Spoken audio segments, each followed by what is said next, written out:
Buenas tardes a todos. En el día de hoy vamos a ver la clase número 2 de Historia del Pensamiento Económico, en donde corresponde al día 20 y 21 de abril.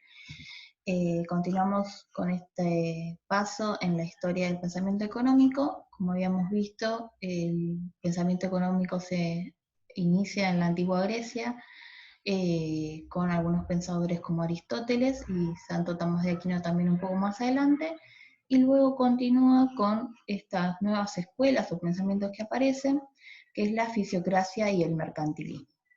Ambas escuelas se dan en diferentes lugares, una en Inglaterra y la otra en Francia, pero los temas a discutir son exactamente los mismos. La primera que vamos a ver es el mercantilismo. Este pensamiento se da entre el 1500 y el 1700 en Inglaterra, y esta escuela lo que planteaba y la situación en la que se veían todas sus reflexiones es que la forma que tenía el Estado se reconocía como una monarquía absoluta, es decir, que todo lo que se generaba en el Estado, en esa nación, era para el rey. Para los mercantilistas, un Estado va a ser más rico cuanto mayor cantidad de materiales preciosos contiene. Es decir, la riqueza para los mercantilistas proviene de la acumulación de materiales preciosos. Se producen grandes guerras entre los países para tener mayor conquistas, y eso va a requerir que haya mayor cantidad de materiales preciosos, es decir, que los países o las naciones quieran contener en sus arcas mayor cantidad de materiales preciosos. Los mercantilistas se destacan por pensar que, como dijimos recién, la acumulación es importante, la acumulación de lingotes de oro y de plata, y eso va a hacer que una nación sea más rica. Aparece también la piratería, en donde se empiezan a volcar las personas a querer robar las embarcaciones y los grandes tesoros para acumular este oro y esta plata.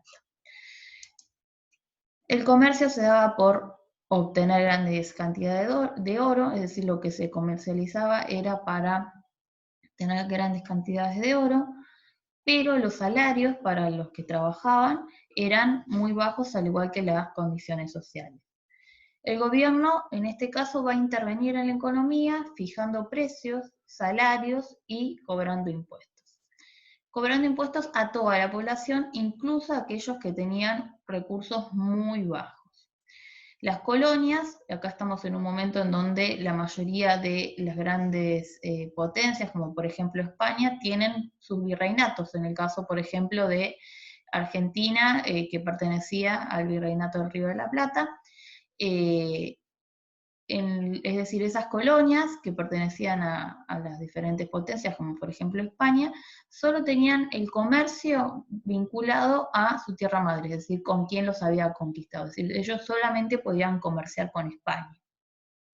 Y entonces acá se daba lo que aparece el contrabando, porque como algunos productos solamente se podían vincular con su tierra madre o con quien los habían conquistado, aparece también el contrabando.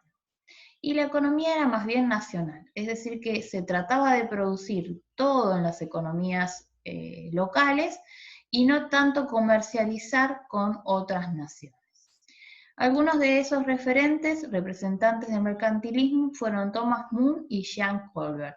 Ustedes después van a tener que contarme cuáles fueron los aportes que realizaron estos dos personajes. También aparece la idea de la fisiocracia. Como el mercantilismo aparece en Inglaterra, la fisiocracia, este pensamiento va a aparecer en Francia. Pero acá el origen de la riqueza para los fisiócratas era otro. Para ellos no era ni el oro ni la plata, sino que tenía que ver con la tierra. Y decían que la riqueza debe ser para el pueblo, es decir, para quien trabajaba la tierra y no del rey. Entonces dejaban de lado esta idea de la monarquía.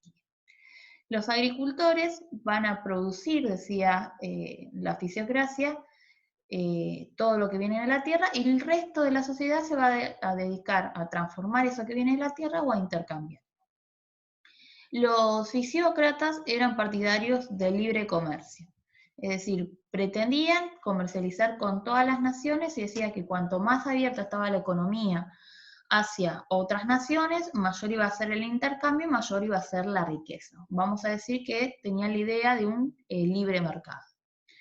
Y el gobierno, en este caso, no podía intervenir en la economía para los fisiócratas. O sea, lo que creían ellos era que, como toda la población pagaba impuestos, en vez de pagar toda la población impuestos, los que tenían que pagar el impuesto eran solamente los que eran propietarios de las tierras. No tenía por qué la sociedad pagar el resto de los impuestos, como en el caso de los mercantilistas, en el caso de Inglaterra.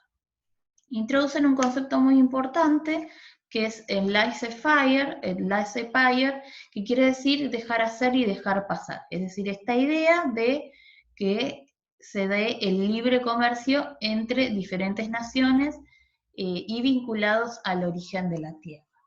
O sea, que todo lo que esté vinculado a la explotación de la tierra.